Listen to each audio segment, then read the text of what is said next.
50 से 80% इन्हीं समुद्रों के पानी से आता है। ये भी कह सकते हैं कि ये सागर एक विशाल संयुक्त परिवार की तरह है, जिसमें ये सभी जीव एक ही घर में रहते हैं, जैसे मछलियाँ, mollusc, dolphin, seal, walrus, crustacean, bacteria, समुद्री एनीमोनी और हाँ, ब्लू व्हेल भी, जो पृथ्वी का सबसे बड़ा जीव माना जाता है।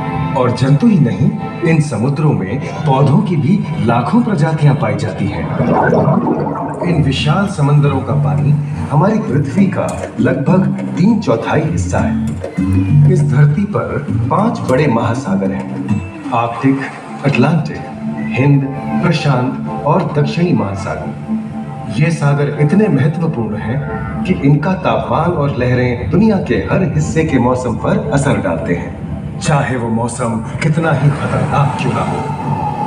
हमारी ही तरह पानी के नीचे पनपता हर जीवन सूरज की रोशनी पर निर्भर है। जी हाँ जनाब, सिर्फ ये जंतु, मछलियाँ, पेड़ पौधे ही नहीं, बल्कि बैक्टीरिया जैसे सूक्ष्म जीव भी सूरज से ऊर्जा पाकर खिलखिला उठते हैं। ये देखो मिस्टर ऊदबिलाव, हाँ, कितने मजे ले रहा है। देखा इसे, अपने चेहरे की पोजीशन ऐसे बदल रहा है जैसे किसी स्पा में स्टीम ले रहा हो। आहा, और वो चली मैडम व्हेल इठलाते हुए सनबाथ लेने। और ये जोकर मछली यानी क्लाउन फिश, ये तो गाना भी गाती है भाई, बिना किसी सुरताल के। हाँ, ये रात समुद्री जानती है और कोई खतरा महसूस होने भी तेज। मूंगा चट्टानें यानी कोरल रीफ दुनिया की सबसे विविध इकोसिस्टम्स में से है। इन चट्टानों को अक्सर समुद्र के वर्षावन कहा गया है। आई, समुद्र में वर्षा, अजीब बात है ना। अरे दरअसल इनका नाम इनके आसपास बसे इन जीवों की विविधता के कारण पड़ा है। इनमें से कुछ मूंगे गर्म उथले समुद्र में, तो कुछ ठंडी अंधेरी गहराइयों में रहकर हमारे इकोसिस्टम के संतुलन को बनाए रखते हैं। पौधे हमारे इकोसिस्टम का एक बहुत ही महत्वपूर्ण हिस्सा है और पानी में ऑक्सीजन का सबसे बड़ा स्रोत है।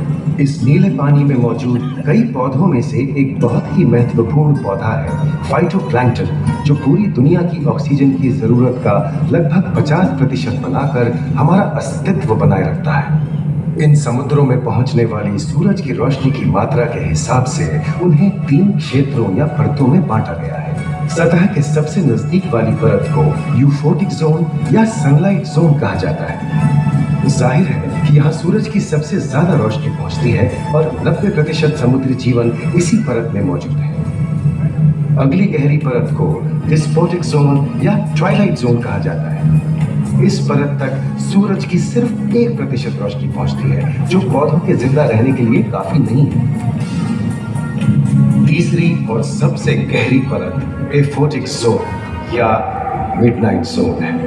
यहाँ सूरज की रोशनी बिल्कुल नहीं पहुंचती। ये परत पूरी तरह से अंधेरी और ठंडी होती है, बिल्कुल किसी हॉरर मूवी के सीन जैसे। ये कई जगह पर इतनी गहरी